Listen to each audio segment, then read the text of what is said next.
आइए मित्रों, फिर से आपका स्वागत करता हूँ मैं, है ना। अभी मैं कोशिश करूंगा बिल्कुल हिंदी में बोलने की, इंग्लिश नहीं की, लेकिन आदत सा हो गया। इंग्लिश टू इंग्लिश बोलने के पीछे एक रीजन है कि कम से कम सुनने वाले कुछ तो सीखेंगे। और मैं ये भी नहीं कह सकता मैं बहुत बड़ा 30 मार खाऊं। मैं एक छोटा सा अदना सा टीचर हूँ, है ना। और छोटे से अदने से परिवार से बिलोंग करता हूँ।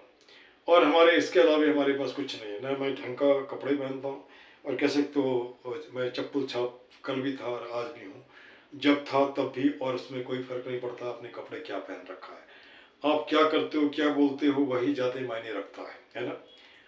अब चलिए, मैंने दूसरे टॉपिक लिया है। यहाँ पर टॉपिक है हाउ इज इंडिया, भारत कैसा है। दिस टू समवन आस्क्ड मी।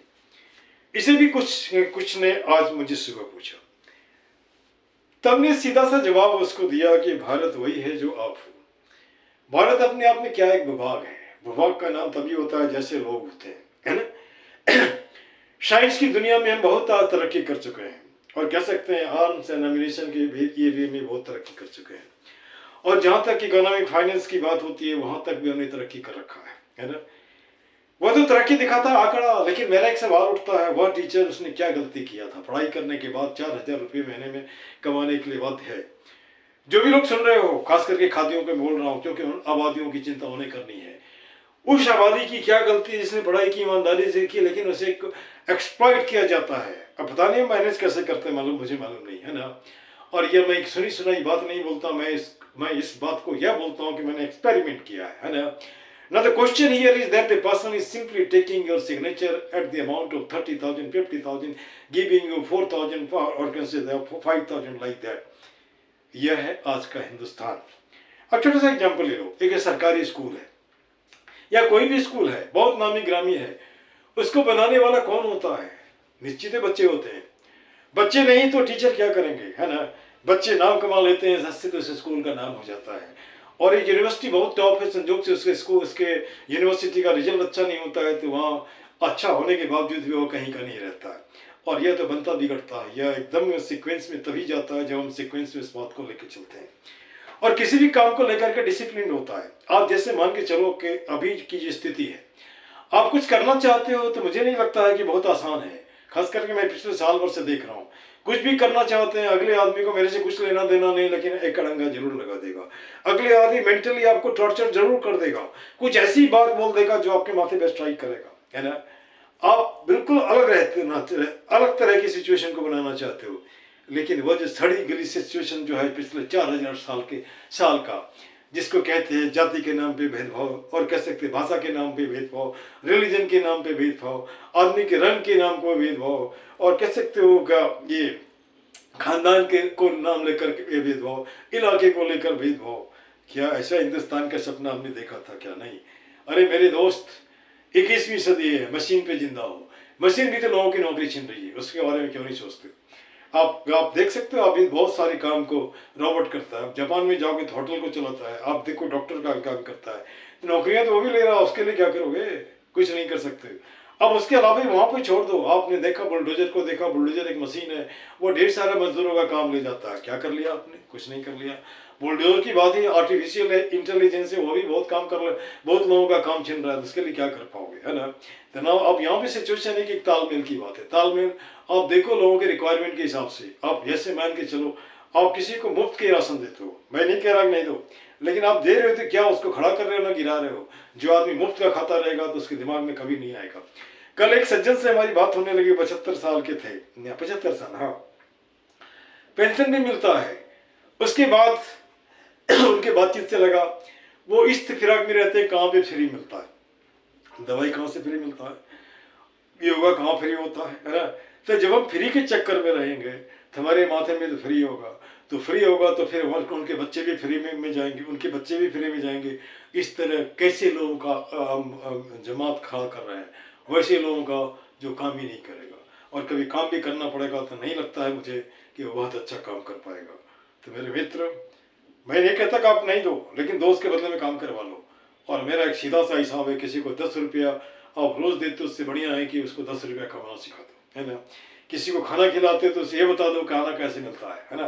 रहने दो 4 दिन 5 दिन भूखा, कोई फर्क नहीं। भूखा पड़ेगा तो दो बातें होंगी, लड़ेगा तो कम से कम बगावत तो करेगा, या तो सुसाइड करेगा, या फिर उस आदमी से को पटकेगा जिसने उसका छीन रखा है। ये हमारा सोच है, इसको अच्छा मानो या खराब मानो, है ना।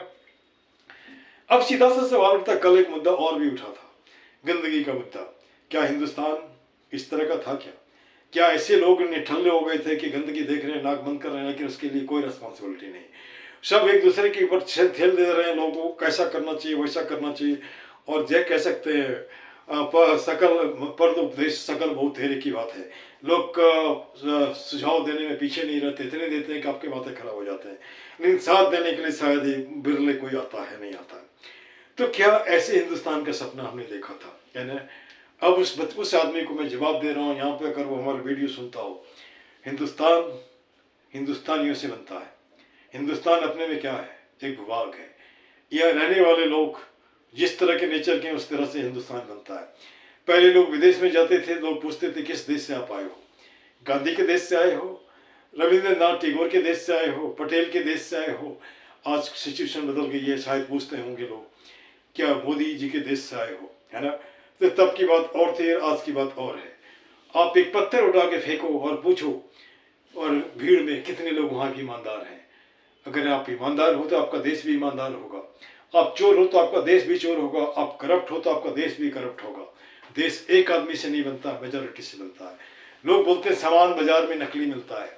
जब आदमी ही नकली हो गया तो सामान तो नकली होगा ही, है ना। आप अपने खून में जाके देखो, जब आप खून में भी देखो तो वहाँ भी कहीं ना कहीं मिलावट मिलेगी। तो जब खून ही मिलावट है, हमारा माथा भी मिलावट वाला है, शरीर भी मिलावट वाला है, तो हिंदुस्तान को कैसे एकदम स्वच्छ बना सकते हैं। नदियां हैं गंदगी से भरी है, जमुना है बेचारी गंदगी की भाट होती रहती है, नाक में बदबू जाता रहता है, पानी की सफाई करते हैं फिर भी पीते हैं। अब विकल्प क्यों नहीं खोजते हो? आप कूड़े की बात करते हैं, कूड़े का मार्केटिंग क्यों नहीं कर सकते?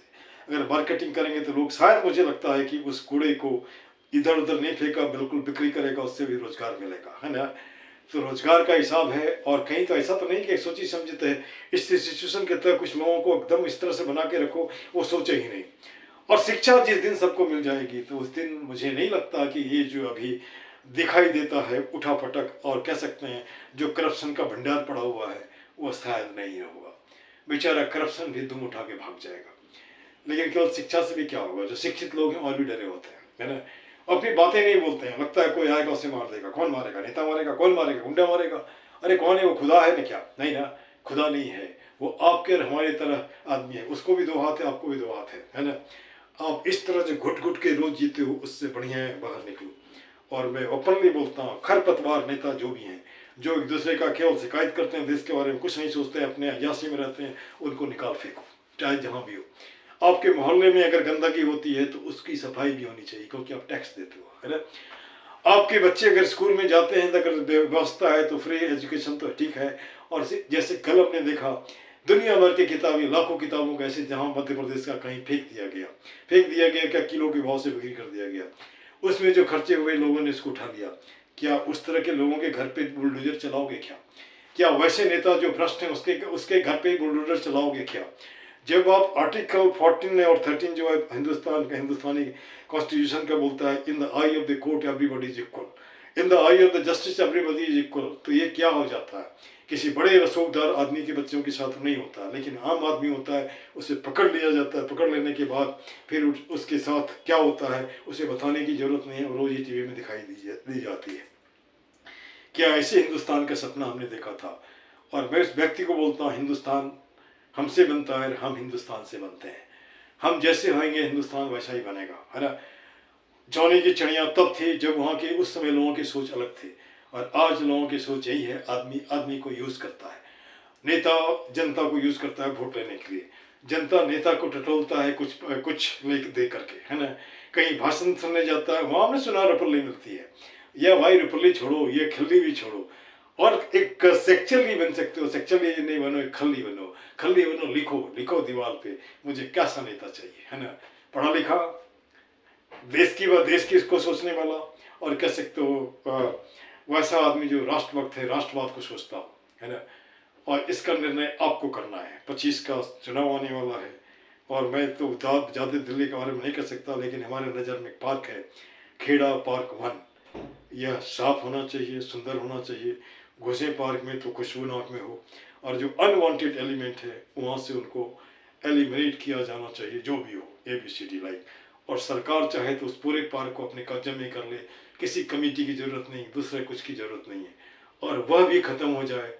जो कि एक कहावत है, पार्क कहीं पे निगाहें कहीं पे निशाना, पार्क के बहाने पॉकेट में पैसा बनाना। तो मैं क्या कहना चाहता हूँ इससे आप जान सकते हो। 15 साल का पार्क अगर थोड़ा भी काम हुआ होता, आज सफा एकदम चकाचक होता है ना। तो मेरे मित्र, पहले सोच बदलो, खुद को बदलो, दुनिया को बदलो, देश तो अपने आप बदल जाएगा। This much, thank you very much.